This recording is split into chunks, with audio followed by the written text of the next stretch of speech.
पाण्याचा पाहणार आहोत टॉप 9 महत्त्वाच्या बातम्या। मर्सिडीज बेंझ महाराष्ट्रामध्ये 3000 कोटींची गुंतवणूक करणार। उद्योग मंत्री उदय सामंत यांची माहिती। जर्मनी दौऱ्यावर असताना मर्सिडीजच्या प्रतिनिधींशी सामंत यांची बैठक। एथरकडून तिसऱ्या उत्पादन प्रकल्पासाठी छत्रपती संभाजीनगरची निवड। प्रकल्पासाठी 1000 कोटी रुपयांची गुंतवणूक केली जाणार।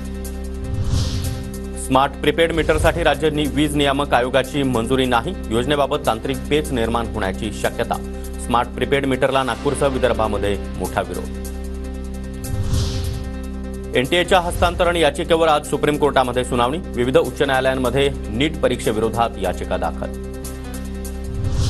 जीएसटी परिषदेच्या बैठकीचं 22 जूनला आयोजन। केंद्रीय अर्थमंत्री निर्मला सीतारामन यांच्या अध्यक्षतेखाली जीएसटीची बैठक होणार।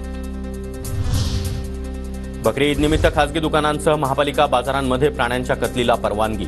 मुंबई महानगरपालिकेच्या निर्णयाला स्थगिती देण्यास उच्च न्यायालयाचा नकार। पुढील 5 दिवस राज्यामध्ये पावसाचा जोर कमी। विदर्भामध्ये मेघगर्जनेसह हलक्या पावसाची शक्यता। मुंबईतील अनेक भागांमध्ये जोरदार पावसाची हजेरी। मुंबई उपनगरांमधील अनेक भागांमध्ये पावसाला सुरुवात। पुढील 2 ते 3 दिवस हलक्या पावसाची शक्यता। कुख्यात गुंड दाऊद इब्राहिमचा भाऊ इक्बाल कासकरची निर्दोष सुटका। खंडणी प्रकरणी ठाणे न्यायालयाकडून सुटका।